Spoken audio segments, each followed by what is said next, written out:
Hi, my name is Jimmy Descant, and I'm a severe reconstructivist in a style which I call Western Futurism.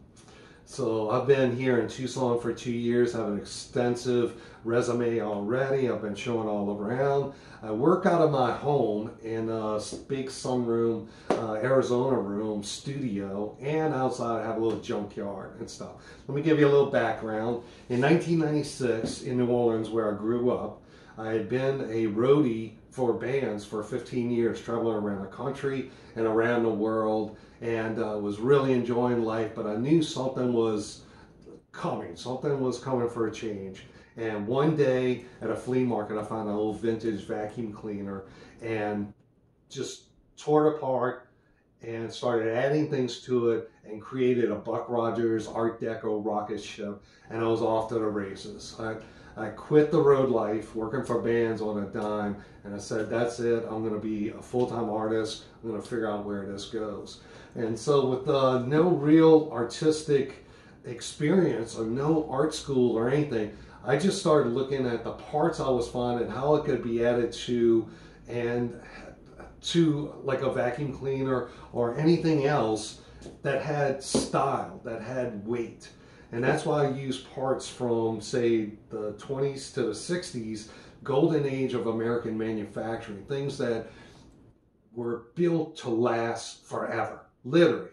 The strength, the endurance, the details that these draftsmen and draftsladies put into these things that they never got to sign really enthralled me. And I found more and more as I took apart stuff. So I was a severe deconstructivist as well, because I get all the way down to the nuts and bolts and screws, and I kept all the parts. I never throw anything away, because it's all going to eventually be used in something else. And so the rocket ships were fantastic jump off to my career. And I did a whole building in Denver. It was an apartment building that was commissioned. It had all rocket ships inside. There's a bar in Washington, D.C. called the Rocket Bar that they bought a lot of my work and decided to call the bar this. I met the buyer for Ripley's Believe It or Not in a show in Michigan one time, and he has bought like 8 pieces of mine. And people said, well, what's unbelievable? It's like, he just didn't believe what I was using and how I was getting to these larger constructions. So that was fantastic. I have a piece in the Mayo Clinic. I've won many awards. I've gotten grants in the past. I did Jazz Fest in New Orleans for 15 years with the rocket ships and sold out like every year.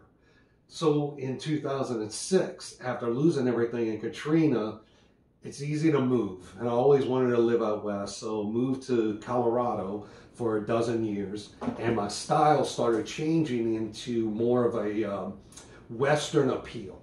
Less tricks with lights and noise and buzzers and things like this, and my attitude turned more to political, social kind of connotations in what I was doing.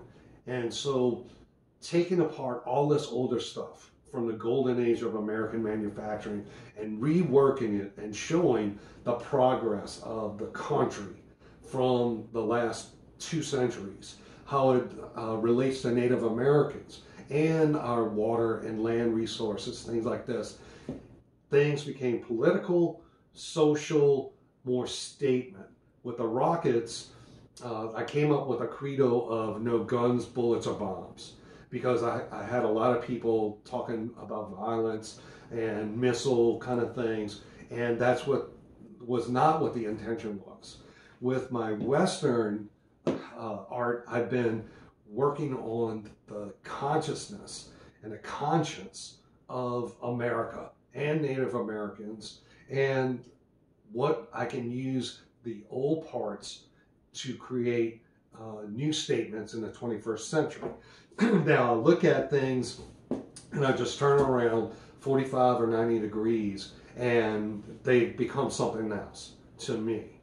So as my career has changed, this is reminiscent of that as well. Morphed into more of a Western artist, though I still make big pieces, big rocket ships for art on loan programs in Colorado and California, and installations all around the country, actually. So I've been here in Tucson for 2 years. My wife and I lived in our vintage camper for 2 years to do travel nurse gigs around California, and I worked out of the back of my truck in instant inspiration kind of events, and that was a blast. It was something else, but we wanted to settle down for a while, and so we picked Tucson. So I have a big Arizona room that I work out of, and I got a small junkyard outside, but I like to go through stuff and build and then collect. I don't like to have a ton of stuff, because after Katrina, I had to throw away a whole junkyard, 2-car garage full of stuff that was so contaminated I could never use it again or let anybody else touch it because it actually burned. So now I like to acquire, and then I like to use it, and then acquire again. But then when I get commissions, then I get to go shopping, I get to go crazy.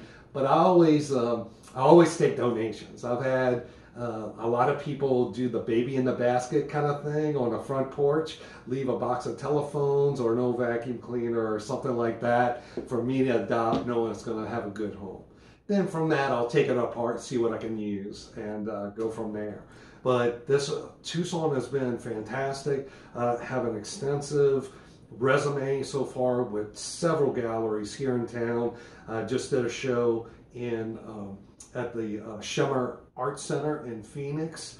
I'm involved with Sculpture Tucson, which has a April show in Brandy Fenton Park.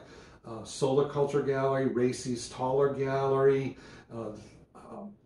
Untitled Gallery, and also little pop-ups here and there.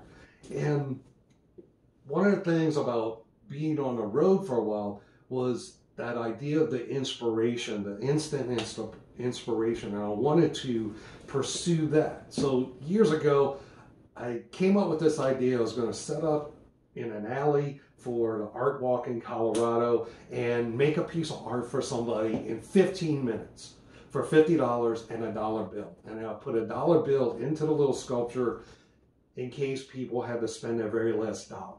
And this was, you know, timely. It made people think about it. It was a lot of fun, and it helped me with my instant inspiration. So then I started doing live shows with a rock band in New Orleans, where we would do The Shape of Louisiana, commenting on The Shape of Louisiana in 1 hour in front of a crowd, and I would build a piece of Louisiana this big in an hour. So I love doing that. I've done that several times, and here in Arizona I've done that 8 times in the last 2 years. This is pre-plague, and I would set up at a gallery, and just the stuff that I would bring. Sometimes I have a musician, sometimes I have a poet, dancers, different things, sometimes just by myself.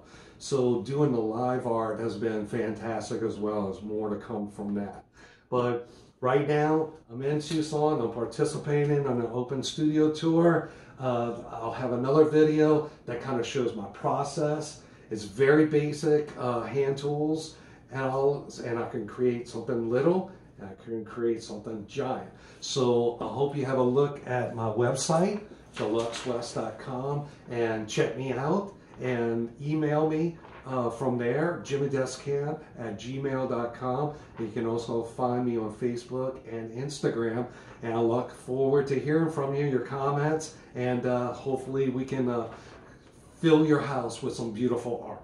Okay, thanks a lot, and we'll see you soon.